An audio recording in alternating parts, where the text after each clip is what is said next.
Bonjour,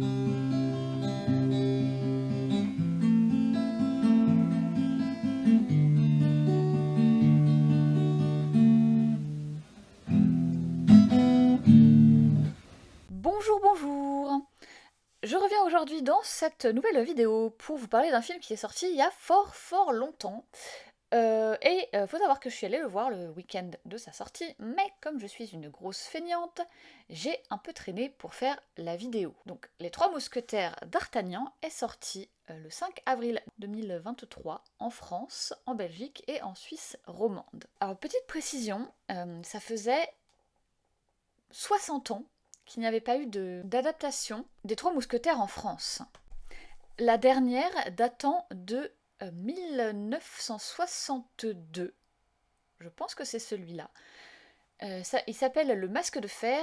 Il a été réalisé par Henri Decoing avec, entre autres, Jean Marais, qui jouait D'Artagnan, le rôle de D'Artagnan. Donc, comme je le disais précédemment, il est sorti le 5 avril 2023 et il a été filmé en France. Pour ceci, il a eu besoin de 5200 figurants, 2000 costumes, et tout a été filmé entièrement en décor naturel, donc rien du tout en studio. Les tournages se sont déroulés entre autres au château de Fontainebleau, de Chantilly, de Compiègne, aux abbayes de Royaumont, de Longpont, mais également au Louvre, au Fort national de Saint-Malo, enfin en gros dans absolument toutes les régions de France, j'ai l'impression. Au niveau de sa sortie, il sort le même jour que Super Mario Bros, le film, que j'ai complètement oublié d'aller voir d'ailleurs. Donc il se positionne en deuxième place du box-office des nouveautés, forcément, parce que Super Mario Bros a fait un super démarrage, et d'ailleurs je pense qu'il a très bien fonctionné dans l'ensemble. Au bout d'une semaine, le film dépasse le million de spectateurs en France, et le 5 mai, donc un mois après sa sortie, le film a dépassé le million d'entrées à l'international, si on exclut les sorties en France, ce qui est un score plutôt très correct au bout d'un mois seulement d'exploitation. Au total, on est en France sur plus de 2 733 000 entrées. Donc c'est un film qui dépasse de peu le premier volet de Kaamelott, qui en fin de course, donc à sa sortie des salles, comptabilisait 2 600 000 entrées. D'Artagnan est donc le 5e plus gros succès en France de 2023, pour l'instant, sachant qu'on est qu'en mai, fin mai. Donc, bon, des films, il va y en avoir d'autres. J'ai trouvé, personnellement, que les acteurs avaient été très bien choisis, malgré une grosse différence d'âge avec les personnages qui sont censés incarner et l'âge qu'ils avaient dans le roman. Il faut savoir que j'ai lu Les Trois Mousquetaires plusieurs fois, parce que c'est mon roman préféré de la littérature française, voilà. Du coup, je connais plutôt pas mal. Alors, Athos, je vous présenterai les acteurs après. J'ai juste fait leur rapport entre leur âge et l'âge des acteurs. Donc, Athos, dans le livre, est censé avoir 30 ans.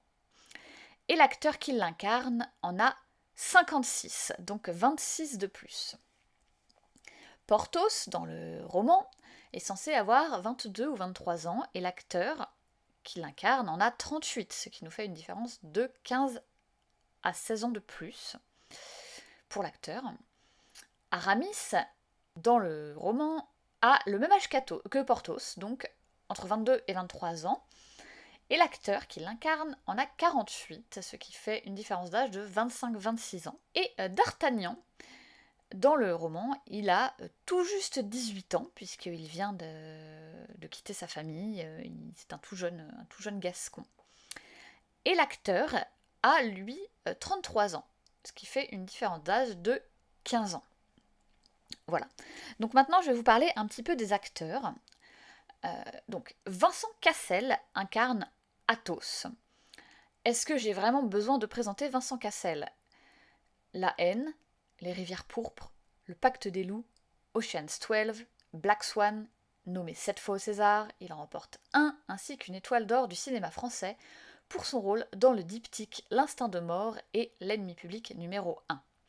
Il a été marié pendant près de 20 ans à Monica Bellucci, avec qui il a eu 2 filles, et il est maintenant marié à Tina Kounaki, de 31 ans, sa cadette, la différence d'âge, ça le connaît bien du coup, avec qui il a également une fille. Pio Marmaille qui lui incarne Porthos, dont je connaissais le nom, mais pas du tout la filmographie, ni même la tronche, je crois, est un acteur strasbourgeois.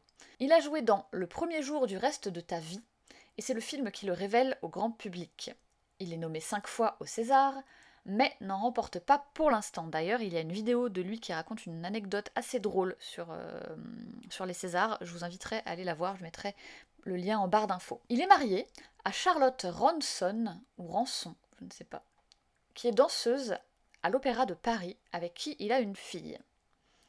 Romain Duris, qui incarne lui Aramis, pareil, est très connu du public, pour avoir joué dans la suite de films L'Auberge espagnole, Les poupées russes, Casse-tête chinois et la suite en série Salade grecque qui est sortie il y a quelques jours, quelques semaines même pas, sur Prime Video. Il a également joué dans le dernier film du réalisateur des Trois Mousquetaires, donc Martin Bourboulon, le film Eiffel, où il incarne Gustave Eiffel. Il a été nommé 6 fois au César, 3 fois au Globe de Cristal, et il en remporte un Globe de Cristal pour son rôle dans le film Molière, dans lequel il incarne Molière. Il a 2 fils d'une première union avec l'actrice Olivia Bonamy, de laquelle il est séparé depuis. Ensuite, pour terminer sur les mousquetaires, nous avons François Civil, qui lui incarne D'Artagnan. Il a joué dans la série 10%, dans les séries 10%, Le Flambeau et Louis la Brocante, en 2006. Donc dans Louis la Brocante, c'était une toute petite apparition, mais ça m'a fait rire de le mentionner.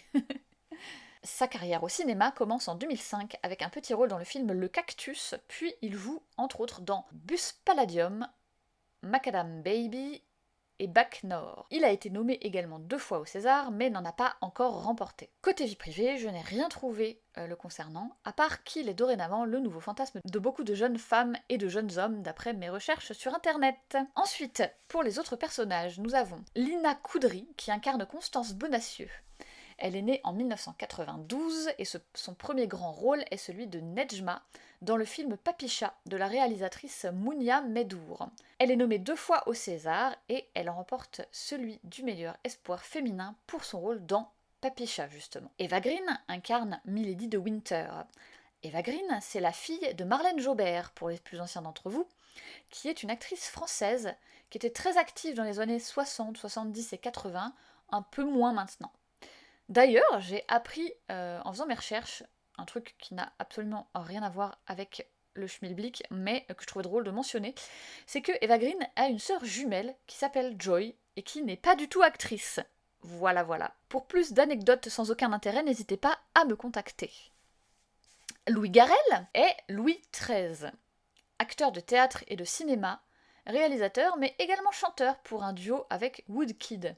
Franchement, je l'avais pas reconnu, tellement il est excellent en roi de France, mais j'y reviendrai. Vicky Krieps joue sa femme, la reine de France Anne d'Autriche.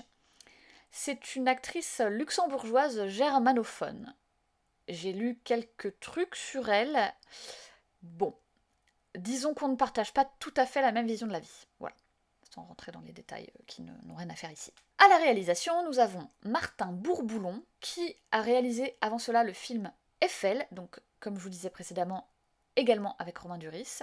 La musique est de Guillaume Roussel, à qui on doit les musiques entre autres de La French, 20 ans d'écart et Bac Nord, et en gros pas mal de films français de ces 15 dernières années. Alors, on va commencer par le négatif, une fois n'est pas coutume.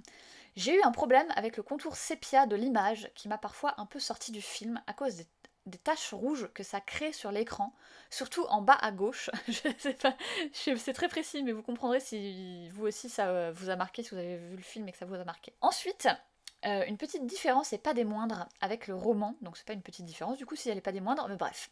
Constance Bonacieux n'est pas mariée dans le film, ou alors on le sait pas encore et ça va créer des soucis dans le deuxième volet, mais j'ai l'impression qu'ils vont continuer sur cette lignée de Constance Bonacieux n'est pas mariée. C'est ce qui crée une intrigue dans le roman justement, parce qu'elle est censée être mariée avec un vieux, et c'est lui le propriétaire de l'auberge ou loge d'Artagnan. C'est très bizarre d'en avoir fait une jeune femme. À l'époque, je pense pas que les jeunes femmes étaient propriétaires d'auberges où elles louaient des chambres. Enfin, ça m'étonne. Vraiment, ça m'étonne. Du coup, voilà, ça c'est la différence majeure avec le livre qui m'a un peu chafouinée. Et alors, le comte de Rochefort, qui existe dans le livre, est complètement inexistant du roman.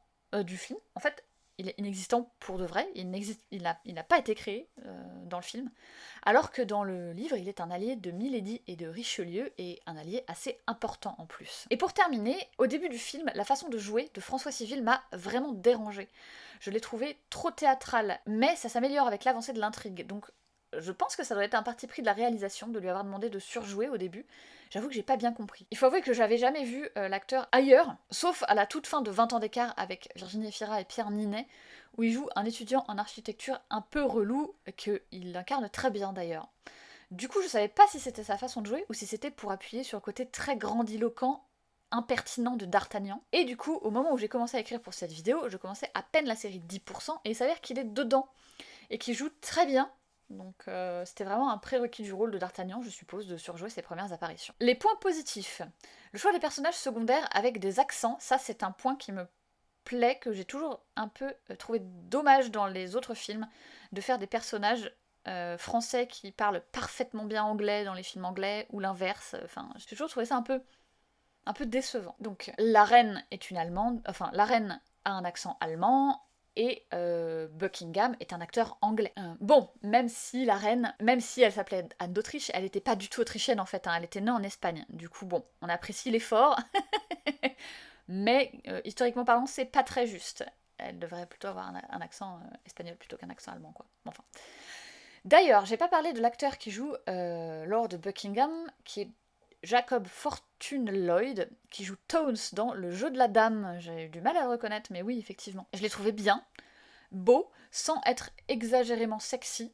Je trouvais qu'il formait un couple assez cohérent avec la reine. Et un autre point positif, c'est Louis Garrel en Louis XIII, que j'ai trouvé exceptionnel. Pour le côté historique, pour un peu de contexte, Louis XIII était surnommé Louis le Juste, et il a été un grand acteur de la réunification du pays, donc de la France. Il était très pacifiste, mais pas forcément parce qu'il était faible, surtout parce qu'il voyait avant tout les intérêts de la France à faire régner un climat de paix.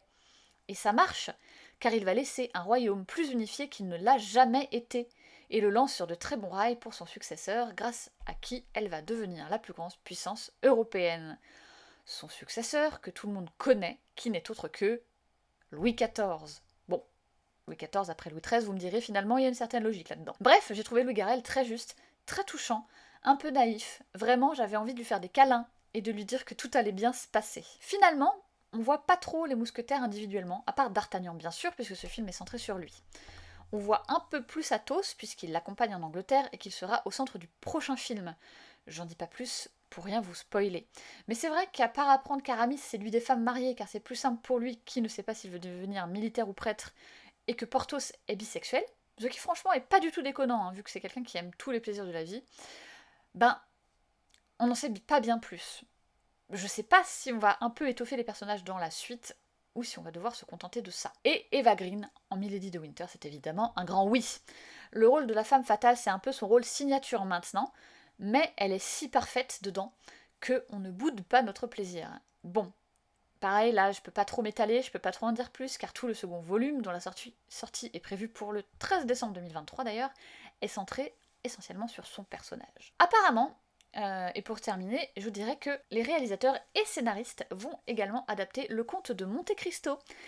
Et si les deux volumes des Mousquetaires fonctionnent bien, ils pourraient enchaîner avec la suite des Trois Mousquetaires, parce que oui, le roman fait en fait partie d'une trilogie qui se poursuit avec 20 ans après et le Vicomte de Bragelonne. Il y a également 2 séries de prévues, je crois, issues de cet univers.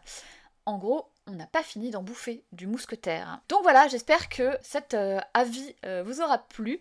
Est-ce que vous êtes allé voir le film? N'hésitez pas à me dire ce que vous en avez pensé. J'espère qu'il vous a plu. Moi, pour être honnête, c'était vraiment une réussite. À part les bords sépia qui m'ont un peu gênée et m'ont un peu déconcentrée au début. Sinon c'était vraiment, vraiment pas mal. Je suis assez contente en plus qu'il arrive à trouver son public. J'irai, ça c'est sûr, voir la suite en décembre.